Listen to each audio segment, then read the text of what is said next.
ဇလန်အစကတော့ဟန်ကူးစိတ်ကမ်းကနေစတင်ထားပါတယ်1868ခုနှစ်ဟာတရုတ်ပြည်သူတွေအတွက်အလွန်ခက်ခဲကြမ်းတမ်းတဲ့ကာလတစ်ခုဖြစ်ခဲ့ပြီးအဲ့ဒီအချိန်ကချင်းမင်းဆက်ဟာလည်းအာနာဆက်အားနည်းနေတာကြောင့်လူကုန်ကူးမှုပြည်တစားလုပ်ငန်းနဲ့ဘိန်းမောင်ခိုလုပ်ငန်းစတဲ့ဒုစရိုက်မှုတွေဟာထိမ့်မနိုင်သိမ့်မရဖြစ်ပွားနေခဲ့ပါတယ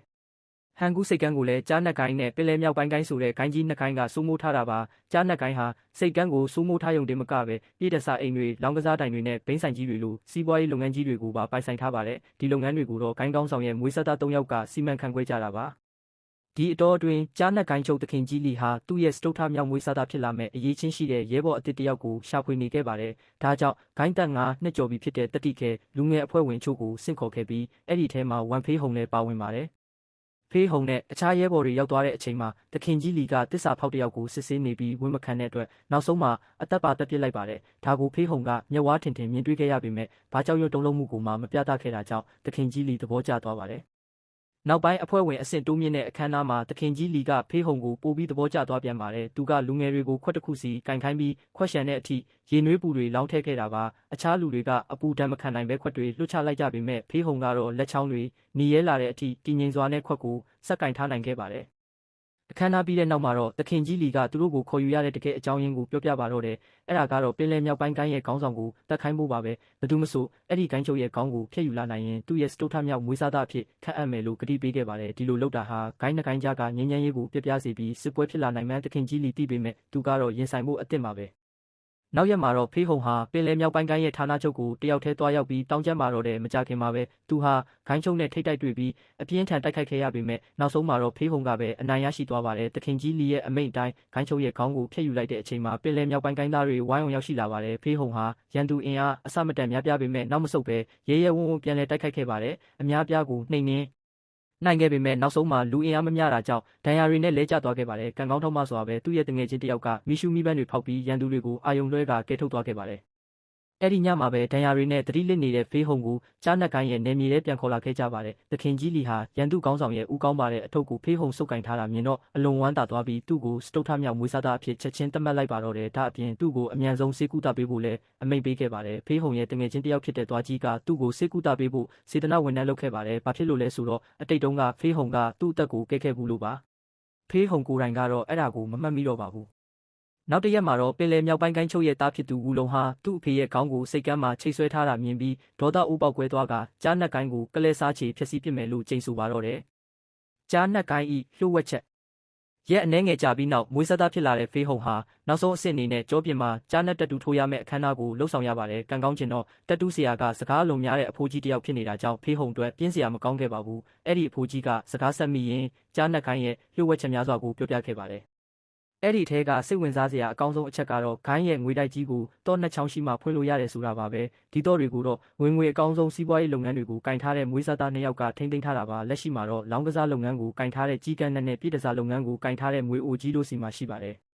တက်တူးထိုးလို့ပြီးတဲ့နောက်မှာတော့သခင်ကြီးလီကဖေးဟုံကိုတရားဝင်မွေးစားသားအဖြစ်ကြီးညာခဲ့ပြီးပထမဆုံးတာဝန်နေနဲ့ပင်လယ်မြောက်ပိုင်းကိုင်းရဲ့နယ်မြေကိုဝင်ရောက်စီးနင်းပြီးရန်သူအားလုံးကိုအမြင့်ပြတ်တက်ပစ်ဖို့အမိန့်ပေးပါတယ်ဒီစီးနင်းမှုဟာအောင်မြင်ခဲ့ပြီးကြားနက်ကိုင်းကစိတ်ကမ်းကိုအပိုင်စီးနိုင်ခဲ့ပေမဲ့ဝူလုံကတော့ရုံရင်းဆန်ခတ်ဖြစ်ပွားနေတုန်းထွက်ပြေးလွတ်မြောက်သွားခဲ့ပါတယ်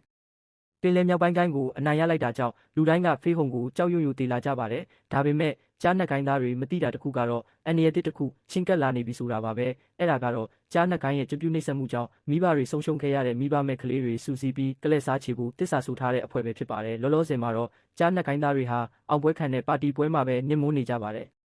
်ဒါပေမဲ့အဲ့ဒီပါတီပွဲဟာအဆင်မပြေပဲပြီးဆုံးသွားခဲ့ပါတယ်ဘာလို့လဲဆိုတော့ဖေးဟုံဟာစိတ်ကမ်းကိုတာဝန်ယူထားတဲ့ပထမဆုံးမွေးစားသားမြောက်ပိုင်းလူဆိုနော်ဂျေဘုတ်နဲ့စကားများရာကနေရန်ပွဲဖြစ်လူနီပါဖြစ်ခဲ့လို့ပါအစကတော့စားနောက်ရာကနေစတာဖြစ်ပေမဲ့အခြေအနေကပိုဆိုးလာပြီးမြောက်ပိုင်းလူဆိုကဖေးဟုံကိုတုံနဲ့ရိုက်နှက်ခဲ့ပါတယ်သခင်ကြီးလီရောက်လာပြီးစကားနှဲငယ်နဲ့တားမြစ်လိုက်မှသာရန်ပွဲကငြိမ်းသွားခဲ့ပါတယ်နောက်ရက်မှာသခင်ကြီးလီဟာသူ့ကိုမူရစ်ဆေးဝါးထောက်ပံ့ပေးနေတဲ့စီးပွားဖက်တွေနဲ့တွေ့ဆုံခဲ့ပါတယ်ဒီတစ်ချိန်မှာတော့စီးပွားဖက်တွေကမူရစ်ဆေးစမ်းသပ်ဖို့အတွက်တရုတ်အလုပ်သမား300ကိုပြည်ပသို့ပို့ဆောင်ပေးဖို့တောင်းဆိုခဲ့ကြပါတယ်လူအင်အားအများကြီးစုရမှာမို့အချိန်ယူရမှာဖြစ်ပေမဲ့သခင်ကြီးလီကတော့ဘယ်နည်းနဲ့မဆိုရအောင်လုပ်ပေးမယ်လို့သဘောတူခဲ့ပါတယ်ရက်အနှဲငယ်ကြာမှာတော့သူကစိတ်ကန်းကအလုပ်သမားတွေကိုလစာကောင်းကောင်းရမယ့်အလုပ်တွေပြည်ပမှာရှိတယ်ဆိုပြီးလှည့်ဖျားဖမ်းဆီးခိုင်းပါတော့တယ်တနာစရာကောင်းဒီတဲ့အလုပ်သမားတွေကတော့သူတို့ဟာဆေးစမ်းသက်ခံမှုဖမ်းဆီးခံရမှန်းမသိရှာကြပါဘူး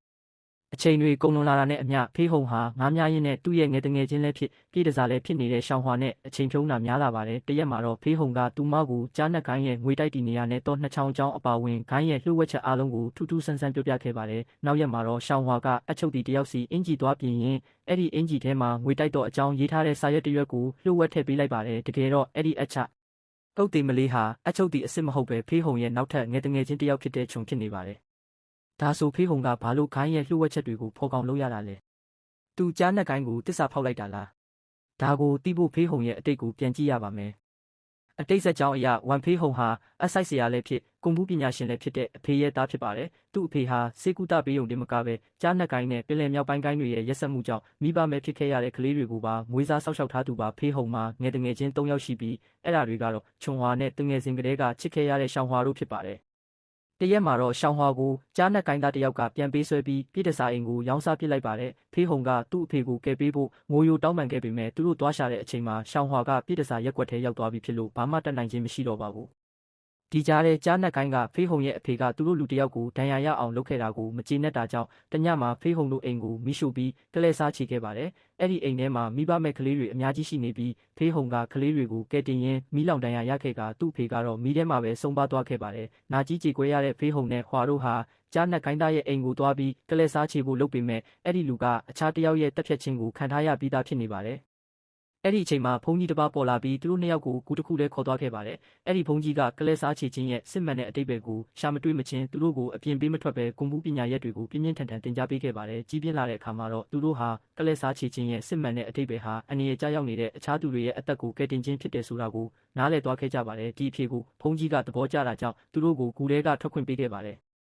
ဂူထဲကထွက်လာတဲ့အချိန်မှာဖေးဟုံနဲ့ဟွာတို့ဟာကြောင်နောက်ဆန်ထုံးပါပြီးကွန်ပူးပညာထူးချွန်တဲ့လူငယ်တွေဖြစ်နေပါပြီ။သူတို့ဟာစိတ်ကန်းကပြည်သူတွေကိုကြားနက်ကိုင်းရဲ့ဖိနှိပ်မှုအောက်ကကယ်ထုတ်ဖို့နှစ်တိုင်တိုင်အစီအစဉ်ဆွဲပြင်ဆင်ခဲ့ကြပါတယ်။ဒီပြင်ဆင်မှုထဲမှာငယ်သူချင်းတွေဖြစ်တဲ့ခြုံရှောင်းဝါတို့နဲ့ပြန်လည်ချိတ်ဆက်ပြီးမိဘမဲ့ကလေးတွေကိုစူးစီးတာတွေပါဝင်ပါတယ်။အားလုံးအသင့်ဖြစ်တဲ့အခါတာဝန်ခွဲဝေလိုက်ကြပြီးဖေးဟုံကကြားနက်ကိုင်းတွေကိုသူ့ရှို့အဖြစ်ဝင်ရောက်မယ်ရှောင်းဟွာကပြည်တစားအဖြစ်ဟန်ဆောင်မဲဟွာနဲ့ချုံတို့ကတော့မိဘမဲ့အဖွဲ့ကိုဥဆောင်မှုဖြစ်ပါတယ်။ဆိုလိုတာကဖေးဟုံကြားနက်ကိုင်းနဲ့ဝင်သွားရတဲ့စစ်မှန်တဲ့ရည်ရွယ်ချက်ဟာဂိုင်းကိုအတွင်းကနေအမြင့်ပြတ်ဖြည့်ဆည်းပစ်ဖို့ပဲဖြစ်ပါတယ်။ပြစ်စုံကံကိုပြန်ကောက်ရရင်တော့ငွေတိုက်တော့အကြောင်းသိရပြီးတဲ့နောက်ဟွာချုံနဲ့မိဘမဲ့အဖွဲ့ဟာငွေအိုကြီးကိုတော်ရင်တနေရာကိုမြားခေါ်ပြီးနှိပ်စက်တက်ဖြတ်လိုက်ပါတယ်ပြီးနောက်ငွေအိုကြီးရဲ့တော့ကိုယူပြီးပုံတူတစ်ချောင်းကူးလိုက်ကြပါတယ်အဲ့ဒီညမှာပဲမကောင်းမှုလုပ်ရင်မကောင်းကျိုးခံရမယ်ဆိုတဲ့စာနဲ့အတူငွေအိုကြီးရဲ့အလောင်းကိုကြားနက်ကိုင်းနဲ့မြေထဲလာပစ်ထားခဲ့ပါတယ်တခင်ကြီးလီကတော့ပါမသွားတာသိရလို့စိတ်သက်သာရသွားပြီးအဲ့ဒီတော့ကိုပထမဆုံးငွေဆက်သားမြောက်ပိုင်းလူဆိုးကိုပေးအပ်ပြီးအသေးချာဆောက်ရှောက်ခိုင်းပါတယ်ဒီအတော်အတွင်းဖေးဟုံကပြည်တစားအိမ်သားမှာငားများခြင်းအောင်ဆောင်ရင်ဟွာနဲ့လှုပ်ဝက်တွေ့ဆုံကနောက်ထပ်အစီအစဉ်အတွက်ကူထားတဲ့တော်တူကိုယူလိုက်ပါတယ်ပြီးနောက်ဖေးဟုံဟာကြီးကန်းနဲ့ရဲ့လောင်းကစားတိုင်ကိုတွားပြီးတမင်တကာငွေတွေရှုံးအောင်ကစားပါတယ်ငွေပြတ်သွားတဲ့အချိန်မှာကြီးကန်းနဲ့စီကနေငွေပြား3000ချေးပြီးအပေါင်ပစ္စည်းအနေနဲ့အဲ့ဒီတော်တူကိုပေးလိုက်ပါတယ်ကြီးကန်းကဒီတော့ကိုဘယ်ကရလဲမေးတဲ့အခါဖေးဟုံကဒါဟာတော့အစ်စ်မဟုတ်ပဲမြောက်ပိုင်းလူဆိုးစီကနေခိုးယူပြီးကူထားတဲ့တော်တူဖြစ်တယ်လို့လိန်ညာပြောဆိုခဲ့ပါတယ်တနည်းအားဖြင့်မြောက်ပိုင်းလူဆိုးကတော့အစ်စ်ကိုတခင်ကြီးလီစီကမရခင်ကလေးကတော်တူခိုးကူးထားပါတယ်ဆိုပြီးမဟုတ်မမှန်ဆွဆွဲလိုက်တာပါကြီးကန်းကအပြည့်အဝမယုံတာကြောင့်ဖေးဟုံနဲ့အတူမြို့ပြင်ကအဆောင်ကျက်ထူထပ်တဲ့ငွေတိုက်ကြီးစီသွားပြီးတော့နဲ့ဆန်းဖွင့်ကြည့်ရတော့တူကတကယ်ပဲပွင့်သွားတာကြောင့်အားတင်သွားပါတယ်အဲ့ဒီနောက်ဖေးဟုံကငားပြန်များရင်အဆောင်ကျက်တွေကြောင်းဟွာကိုတရင်ပေးပြီးနောက်တစ်ဆင့်အနေနဲ့ကြီးကန်းကိုတတ်ဖို့ပြင်ဆင်ကြပါတယ်နောက်ရက်မှာဖေးဟုံနဲ့တခင်ကြီးလီတို့ဟာဘော်ဒီကတ်တွေမပါဘဲလီရဲ့ဓာတ်စုဆောင်မှုတွေကိုတွားကြည့်ကြပါတယ်။ဒါဟာဝူလုံနဲ့ကြက်ရှိနေတဲ့ပင်လယ်မြောက်ပိုင်းဂိုင်းသားတွေကိုအမိဖမ်းဖို့တမင်များခေါ်လိုက်တာပါအစီအစဉ်အတိုင်းဝူလုံတို့ဖွဲ့ရောက်လာပြီးတိုက်ပွဲပြင်းထန်စွာဖြစ်ပွားပါတော့တယ်ဖေးဟုံဟာဝူလုံနဲ့ထိတ်တိုက်တွေ့ပြီးအပြင်းထန်တိုက်ခိုက်ခဲ့ရကနောက်ဆုံးကြားနက်ဂိုင်းဘက်ကစစ်ကူတွေရောက်လာပြီးနောက်ဖေးဟုံကဝူလုံကိုအနိုင်ရပြီးတပ်ပစ်နိုင်ခဲ့ပါတယ်ဝူလုံတေဆုံးသွားတာကြောင့်စိတ်ကန်းကိုလူမဲ့သူမရှိတော့ပါဘူးဒါပေမဲ့သူတို့ရဲ့အောင်ပွဲကခဏပဲခံပါတယ်ဖေးဟုံတို့တိုက်ပွဲဖြစ်ပွားနေတဲ့အချိန်မှာပဲမိဘမဲ့အဖွဲ့ဟာဘိန်းဆိုင်ကိုမိရှို့ပြီးငွေတိုက်ကအဆောင်တွေကိုတက်ပစ်လိုက်ပါတယ်ခြုံကလည်းသူတို့ရဲ့ပြစ်မှတ်ဖြစ်တဲ့ကြီးကန်းနက်ကိုတော်တွင်းတနေရာကိုညခေါ်သွားခဲ့ပါတယ်တခင်ကြီးလီကဘိန်းဆိုင်မိလောင်တာမြင်တော့ဖေးဟုံကိုတွားကြည့်ခိုင်းပေမဲ့ဖေးဟုံကမိလောင်တဲ့နေရာမသွားပဲချွန်စီကိုတွားပြီးနှစ်ယောက်ပေါင်းကကြီးကန်းနက်ကိုတက်ပစ်လိုက်ပါတယ်ပြီးတော့အဖြစ်ကိုမြောက်ပိုင်းလူဆိုးပေါ်ပုံချဖို့ဖန်တီးခဲ့ပါတယ် ဒီမစ်ရှင်ဟာအားလုံးနီးပါးအောင်မြင်ခဲ့ပေမဲ့ဘိန်းဆိုင်ကိုမီးရှို့ရတဲ့တာဝန်ယူထားတဲ့ဟွာကတော့လမ်းကြားထဲမှာပိတ်မိပြီးကြားနှက်ကိုင်းသားတွေရဲ့ဖမ်းဆီးခြင်းကိုခံလိုက်ရပါတယ်။ဖေးဟုံတခင်ကြီးလီစီပြန်ရောက်တဲ့အခါဟွာဟာနှိပ်စက်ညှဉ်းပန်းခံနေရတာကိုတွေ့ပြီးတုန်လှုပ်သွားပါတယ်။ဒါပေမဲ့ဟွာကအရှုံးမပေးဘဲတခင်ကြီးလီကိုခမရဲ့ငွေတိုက်ကြီးကိုငါလူတွေလူရက်နေကြပြီလို့လောင်ပြောင်ပြောဆိုခဲ့ပါတယ်။အဲ့ဒီအချိန်မှာမိဘမဲ့အဖွဲ့ဟာငွေတိုက်ကိုဖောက်ပြီးငွေတွေကိုဒေသခံပြည်သူတွေကိုလိုက်ဝေပေးနေတာတကယ်ပဲဖြစ်ပါတယ်။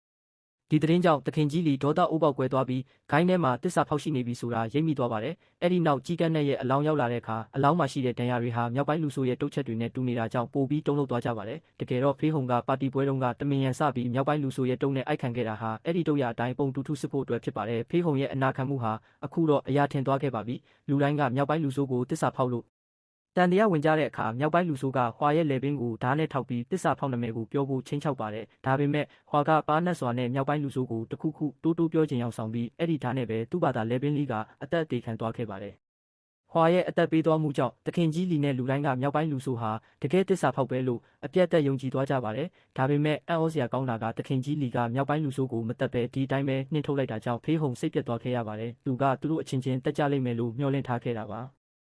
နောက်ရက်မှာဖေးဟုံဟာတငယ်ချင်းဖြစ်သူသူ့ရှိတင်အသက်ခံလိုက်ရတဲ့အတွက်ဝမ်းနဲ့ပူဆွေးပြီးနိုးထလာပါတယ်။ရှောင်းဟွာကသူ့ကိုနှစ်သိမ့်ပေးပြီးအစီအစဉ်ကိုဆက်လက်အကောင့်ထဲပေါ်ဖို့တွန်းအားပေးခဲ့ပါတယ်။ဖေးဟုံလည်းတခင်ကြီးလီနဲ့ကြားနှက်ကိုင်းကိုမနှိမ်နှင်းရင်နောက်ထပ်ကလေးတွေမိဘမဲ့ဖြစ်ရအောင်မယ်ဆိုတာသဘောပေါက်သွားပါတယ်။နောက်ရက်မှာတခင်ကြီးလီကဖေးဟုံကိုခေါ်ပြီးမူရစ်စေဝါကုန်းတယ်တွေစီသွားခဲ့ပါတယ်။အဲ့ဒီနေရာဟာအလုသမား300ကိုဖမ်းဆီးထားတဲ့နေရာဖြစ်ပြီးဖေးဟုံရဲ့တာဝန်ကတော့အဲ့ဒီလူတွေကိုတင်မောပေါ်တင်ပေးဖို့ဖြစ်ပါတယ်။ဒီအတော်အတွင်းရှောင်းဟွာကမြောက်ပိုင်းလူဆိုးရှိတဲ့နေရာကိုသွားပြီးဖေးဟုံလုပ်ခဲ့တဲ့အစီအစဉ်တွေအားလုံးကြီးကန်းနဲ့မွေအိုကြီးကိုတက်ခဲ့တာတွေကိုဖွင့်ပြောပြီးယုံကြည်မှုရအောင်လုပ်ပါတယ်။သူမရဲ့ရည်ရွယ်ချက်ကမြောက်ပိုင်းလူဆိုးတတိလက်လွတ်ဖြစ်နေတော့တက်ပစ်ဖို့ပါ။ဒါပေမဲ့မြောက်ပိုင်းလူဆိုးကမအူမသမားမဟုတ်တာကြောင့်ရှောင်းဟွာကိုပြန်လည်တက်ဖြတ်လိုက်ပါတယ်။အဲ့ဒီနောက်အနားမှာရှိနေတဲ့သူမရဲ့တငယ်ချင်းမလေးကိုပါတက်ဖို့အုတ်ထုတ်ကိုချွတ်လိုက်တဲ့အခါအဲ့ဒါဟာခြုံဖြစ်နေတာကိုတွေးလိုက်ရပါတယ်။ခြုံကလက်ဦးမှုယူပြီးမြောက်ပိုင်းလူဆိုးရဲ့လေပင်ကိုဓာတ်နဲ့လီကထွက်ပြေးလွတ်မြောက်သွားခဲ့ပါတယ်။အခုဆိုရင်ဖေးဟုံရဲ့ရဲဘော်2ယောက်ဖြစ်တဲ့ဟွာနဲ့ရှောင်းဟွာတို့တေးဆုံးသွားခဲ့ပါပြီ။သူတို့ရဲ့အုတ်ကူရှိမှာဖေးဟုံကအခုချိန်ဟာတော်လန်ရမယ့်အချိန်ပဲလို့ကြေညာပြီးကြားနှက်ကိုင်းကိုပြည်သူတွေနဲ့ပူးပေါင်းကတိုက်ထုတ်ဖို့ဆုံးဖြတ်လိုက်ကြပါတယ်။သူတို့ဟာပြည်သူတွေကိုကွန်ဘူးပညာရက်တွေတင်ကြားပေးပြီးအကျဉ်းချနေတဲ့အလုသမား300ကိုလည်းတွားရောက်ကယ်တင်ခဲ့ပါတယ်။တစ်ဖက်မှာလည်းတခင်ကြီးလီဟာဖေးဟုံဟာတကယ်တစ္ဆာဖောက်မှန်းသိသွားပြီးဖေးဟုံရဲ့ခေါင်းကိုဖျက်ယူလာနိုင်သူကိုသူ့ရဲ့တူးလေးတော်သားအဖြစ်မွေးစားမယ်လို့ကြေညာခဲ့ပါတယ်။ဖေးဟုံဟာထွက်ပြေးပုန်းအောင်နေရပေမဲ့လိုက်လံရှာဖွေသူတွေများတာကြောင့်အမိဖမ်းခံရလို့နှီးပါဖြစ်ခဲ့ပါတယ်။ဒါပေမဲ့ကံကောင်းစွာပဲသူ့ကိုတွားကြီးကကူညီပြီးကဲထုတ်ပေးခဲ့ပါတယ်။နောက်ဆုံးမှာတော့ဖေးဟုံဟာမိဘမဲ့အဖွဲ့ဒေသခံပြည်သူတွေနဲ့တူကဲတင်ထားတဲ့အလုသမား300တို့ကိုဥဆောင်ပြီးကြားနှက်ကိုင်းရဲ့ဌာနချုပ်ကိုချင်းကပ်လာပါတော့တယ်။လူအင်အားဟာဂိုင်းကိုအလွယ်တကူချေမုန်းနိုင်လောက်အောင်များပြားပေမဲ့ဖေးဟုံကတွေးထွက်တန်ယုံမဖြစ်ချင်တာကြောင့်တခင်ကြီးလီကိုတယောက်ချင်းထိတ်တိုက်ရင်ဆိုင်ဖို့စိန်ခေါ်လိုက်ပါတယ်။တခင်ကြီးလီကလည်းလက်ခံခဲ့ပါတယ်။ဖေးဟုံဟာတိုက်ပွဲမစခင်အဆောက်အဦကိုမီးရှို့လိုက်ပါတယ်။အကယ်၍သူရှုံးသွားခဲ့ရင်တောင်တခင်ကြီးလီပါမီးထဲမှာတေဆုံးသွားမှာဖြစ်လို့ပြည်သူတွေအေးချမ်းချမ်းနေနိုင်ဖို့အတွက်ဖြစ်ပါတယ်။မီးတောက်တွေကြားထဲမှာသူတို့2ဦးအကျိတ်အနယ်တိုက်ခိုက်ကြပြီးကွန်ဖူးချင်းတူညီပေမဲ့အသက်အရွယ်ကြီးရင်မှုကြောင့်တခင်ကြီးလီဟာရှုံးနေပြီးအမိုးပေါ်ကနေပြုတ်ကျသွားခဲ့ပါတယ်။ဖေးဟုံကသူ့လက်ကိုလှမ်းဖမ်းပြီးကယ်တင်ဖို့ကြိုးစားခဲ့ပေမဲ့တခင်ကြီးလီကတော့သူ့ရဲ့မာနကြောင့်ဖေးဟုံရဲ့အကူအညီကိုညှင်းပယ်ပြီးမီးထဲမှာဒါပဲအသေးခံဖို့ရွေးချယ်သွားခဲ့ပါတယ်။